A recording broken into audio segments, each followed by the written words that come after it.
Bringing people and communities together on seclosounds.org. Your listening station.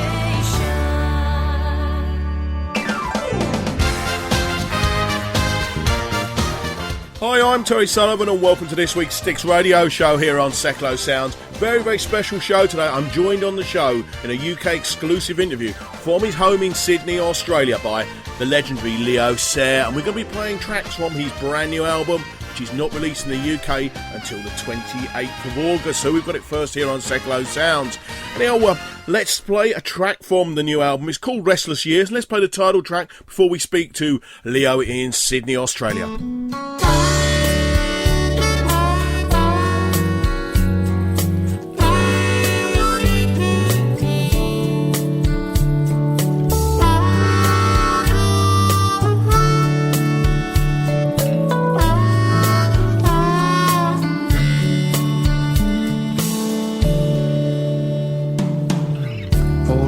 Train that's headed nowhere, easy going, like you don't care.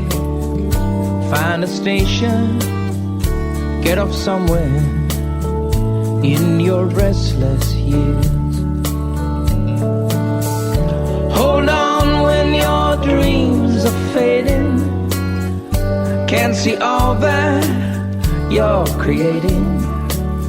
Rainbows that you can't stop chasing through your restless years. You focus on the stars, you hold a tarot card, the king of fools.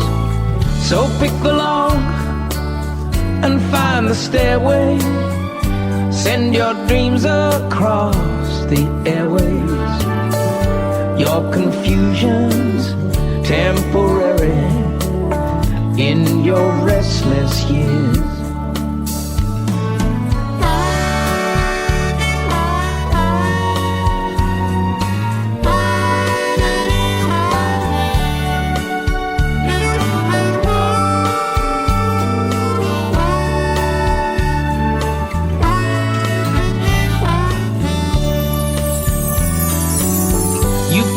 On your heart, you keep yourself apart, too much to lose. Just don't compare yourself with anybody else in what you're going through. Hold up your head like you're winning, though it seems you're just beginning. Little stones that you've been skimming through your restless years. Yeah, through your restless years. Through your restless years.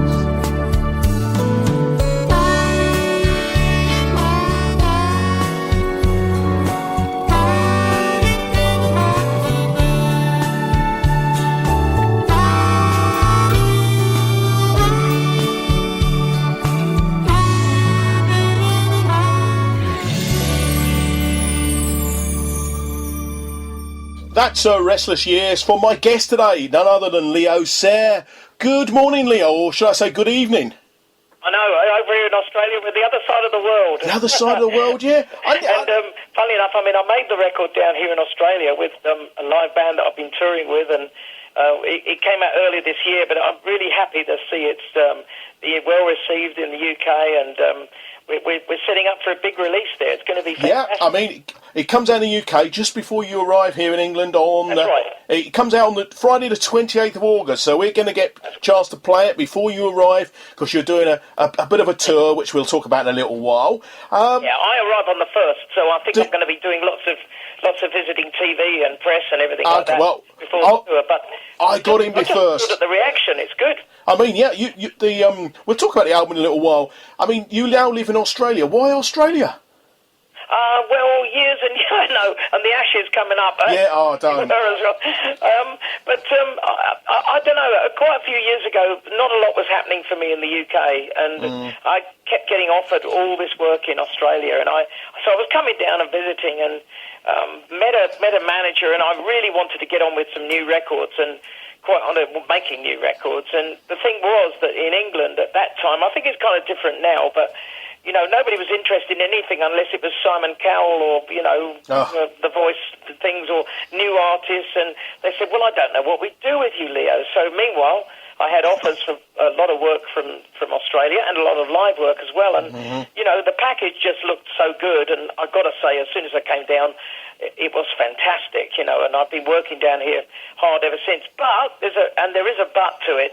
Ironically, about a week before I left for Australia, this is 10 years ago now, 2005, a guy turns up with a remix of Thunder in My Heart. And of course, as soon as I moved down here, the bloody thing's going to #1 in the UK. I remember it well, yeah. I'll tell you what. That's the way.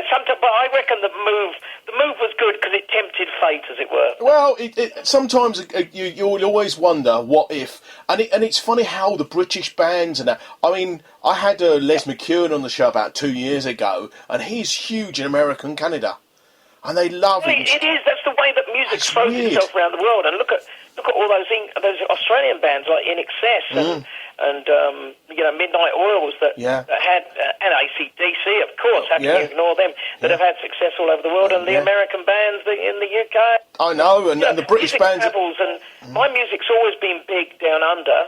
But it's also big in the southern Pacific as well, in Asia. And so, you know, I'm very close to Asia here, and I get a lot of work in Singapore, Hong Kong, and China, you know, so I'm always travelling there as well. So it's not been a bad move, and I figure at 67 years old to make a change in your 50s is not a bad thing to do anyway, because it gives you a second wind. Yeah, well, I'm in my 50s now, so I've changed. I've had quite a few sort of changes in my life, which makes life.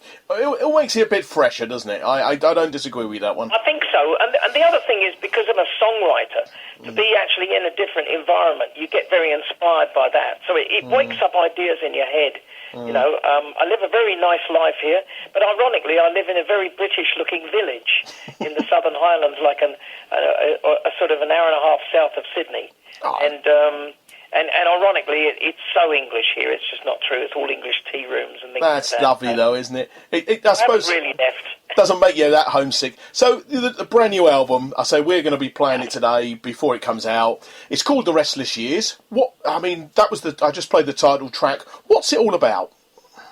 Well, Restless Years was a song that I wrote a long time ago with Albert Hammond. Well, not that long ago. It's only about 8 years ago. And Albert, of course, was the guy who wrote When I Need You. And, you know, we've written quite a few songs together. Yeah, I had him on the show about 2 months ago, and he was amazing. Yeah, no, he's fantastic. And just the guy who's written some of the greatest songs from The Air That I Breathe, you know, Still When I Need You, and All the Girls I've Loved Before, Never Rains in Southern California. So it's a real joy for me to be writing with someone like him. You know, we do everything together, the music and the lyrics, and you know, just sit in a room and ideas just come out, you know. So this was a song that I wrote with him, and it was basically in the lyric. I was focusing on all that period just before I became famous, and all of those kind of dreams and wishes that you have to, you know, to make it in the world and to make an impression somewhere. I think it's about ambition and all of those kind of things. So the Restless Years were those years before I broke, I guess, before Adam Faith and David Courtney met me, and Adam producing and David co-writing the songs. And so it's a look back at those times. I mean, the opening line, you know, ride the train that's headed nowhere, easy going like you don't care. You know, it's all about finding that bravado in you to kind of going on an impossible journey, trying to reach an impossible goal, but actually kind of trying to keep cool while doing it. And it's a difficult balance, but I think that the song describes it well anyway. Yeah, I mean, the album's been it's been out, I think the album came out in Australia in January, February time? January, yeah. And it went top 40 in Australia? Yeah, it's been very well received here. I mean, you know, it's handy, of course, when you're recording it, you know, with an Australian band in an Australian studio, because they like all that. But I don't think that, I think the result would have come out the same if I'd have recorded it in England or America, because the musicians down here are superb. I managed to find a bunch of guys that I could really work with and who respect me as well. And we hit a great rapport in the studio. And the other thing was that, technically here it's very good. I can build my own studio here and find ways of working that that allow me to kind of play everything and do everything, and that's been very freeing, whereas sometimes those things are very hard to do in England. Of course, it helps as well, we've got all this space because you don't get too much noise pollution around you, so you can be sitting out in the middle of nowhere singing in a field and you won't get too much disturbance. I've never been to Australia. I went to the island next door a few years ago. New Zealand, yeah? Yeah, New Zealand. And I tell you what, I could not believe, my father said to me he'd been told by a few friends, it was like England was in the 70s. And I went over there, we like to think that it's a best-kept secret. We don't actually tell too many people how fabulous it is. And I drove for an hour and didn't see another car. I could not. I saw a load of sheep, and it's true about the sheep as well. I could not believe it. They're everywhere. I know, they're great. But, I mean, go back to the album. I mean, it's being released in England with a vinyl as well, isn't it? Yes, and also we've got 3 bonus tracks that, funny enough, Australia weren't interested in. So when we do the download, like the iTunes download, there'll be 3 bonus tracks on there. And I do believe the plan is that when the vinyl comes out, by the way, the vinyl is a blood red vinyl. Really? It looks really good, the sleeve. I've just seen pictures of it so far. Have you? I'm waiting to receive it. But it looks really good. But what you'll do is there's a little card inside, because it's a kind of limited edition, that will allow you to get the free download. So you'll get the 3 bonus tracks as well. Okay. That, we literally just couldn't fit on the album. And of course, on the vinyl, we can't even fit all the CD on there because it's a long album as well. That's right. The one I've got in front of me is 13 tracks. So I think that's just yeah, that's correct. Yeah, that's the basic album, isn't it? Without and they're all original songs. Yeah, and you've written, which I'm quite proud of. Because I want to kind of concentrate in these next few years. Really on just writing myself. I guess I'm kind of ring-fencing myself in a little bit, but I think I know so much about what I do now, it kind of feels easier this way, Yeah, and there's 3 other tracks you've got. We mentioned The Restless Years is with Albert Hammond, and Some Things Go Wrong is with Albert Hammond. No, that's with a guy called Frank Farrell, who wrote Moonlighting with me, actually, sometimes. Okay. Go wrong. I saw the thing I've got that one comes from 1975. 1975, yeah.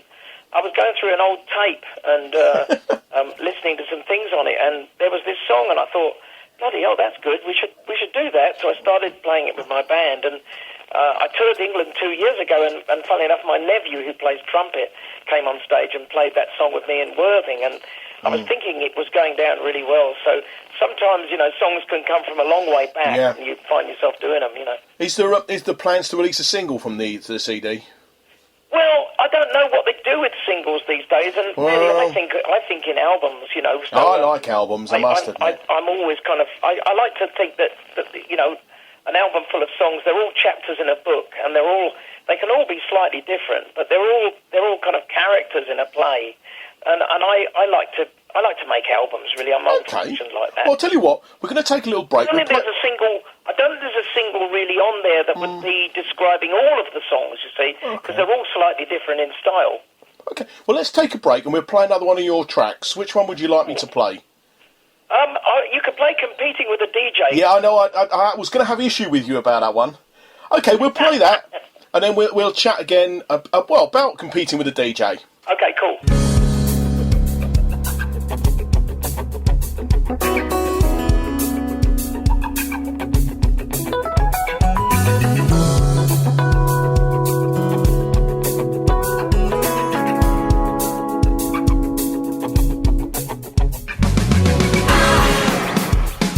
Competing with a DJ. We both fancy the same girl. She says she's leaning to the DJ. He wants her in his DJ world. When she sends him SMS, she gives me PMS. My shit is in distress, although I'm working at my best. On the list she's just a guest, in her bestest little dress. I swear I'm such a mess, while it looks so cool and fresh. Oh, I am competing